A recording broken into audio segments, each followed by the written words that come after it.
You know, I've done too many videos about classes, specs, DPS, tanks, sealers, ratings and all that, so I was thinking about doing something a little bit more outside of the characters. And what is that? That is the consumables for your character. First of all, old potions are dead.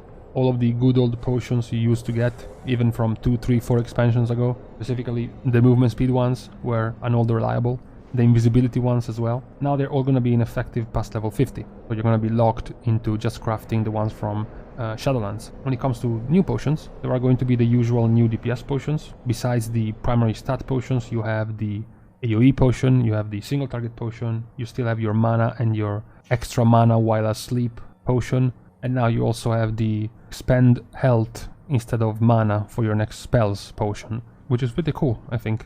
Numbers will come out almost immediately and figure out if it's useless or not, but I like the flavor.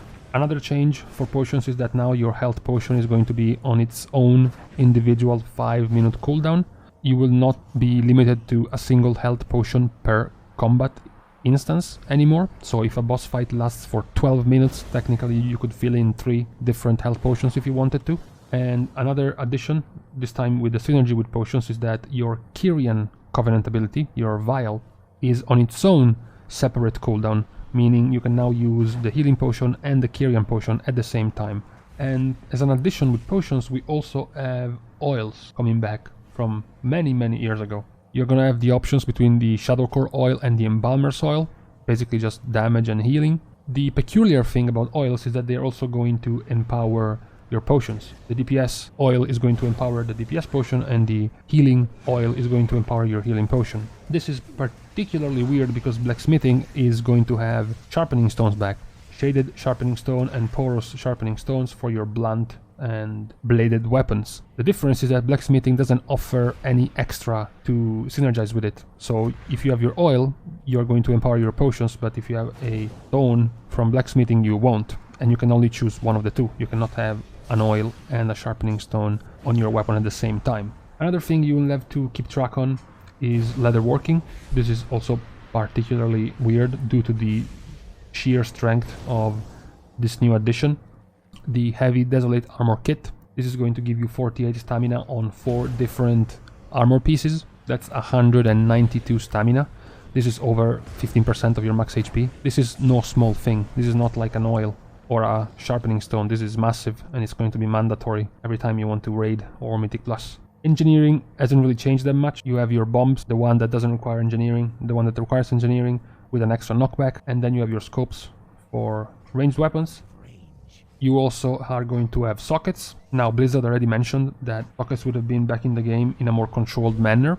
Remember, it took them almost 1.5 years to put a vendor for sockets in BFA, and we didn't have one before, Legion and before. And this time around though, there is going to be a vendor, and the socket availability on your gear is also going to be limited. This has been stated by Blizzard to be in an attempt to limit the difference in power between characters on a full socket character, on a full socket set compared to someone with 0 sockets.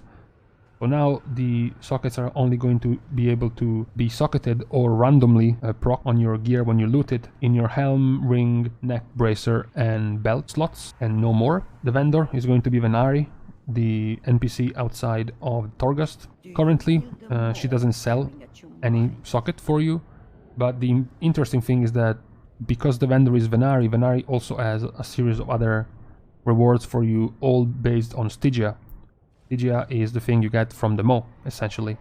It seems like getting sockets is not going to have any sort of currency based on your raids, on your Mythic Plus or PvP, or currency based on your renown with your Covenant, with your Soulbinds or anything like that. It's just going to be Mo farming.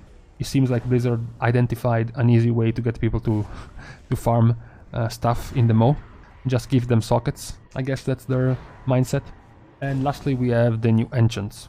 As usual, a bunch of new and different styles of weapon enchants. You have the usual main stat proc and then a series of different things. Currently, Lightless Force, the AoE enchant, is unsurprisingly the strongest one in Mythic Plus and AoE situations, and I mean by a long shot. The rest of the enchants though are rather boring. The enchants are available on your chest, cloak, boots, bracers and gloves, besides weapons, but some of them are pretty weird.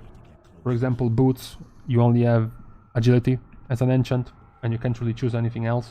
Bracers, it's either intellect or a cooldown on your Hearthstone. So it seems like a weird choice to put back enchant like this, to put back enchants like this, but also make them extremely bland. The only ones with good and varied options are the cloak and the chest, besides the weapons, obviously. So as you can see, there is quite a few things for you to go over every time you want to do any type of content. Personally, I embrace new consumables for your character. You know, it sort of adds this flavor of you having to prep up before a big mission with all the correct tools. However, they could have made it just a tiny bit less fucking boring. First of all, none of these things is difficult to obtain. All of these are just guaranteed crafting patterns and schematics. It's not something rare. It also costs very, very little. Besides the things you expect to cost a lot, which is, you know, the enchants, the more hefty enchants, like the weapon enchants, or the second tier of ring enchants, etc., etc. The oils, the armor kits, the sharpening stones are basically free. They cost nothing. So I'm okay with all these new additions, although I wish they had a little bit more variety and more choice. And they also were a little bit stronger, because besides the armor kits, the oils, the sharpening stones, and some of the enchant slots are rather weak right now, and are sort of like an afterthought and not that impactful. So be ready to grind all of this, because I don't want to see you in my fucking group without your oil and your armor kits, please, guys.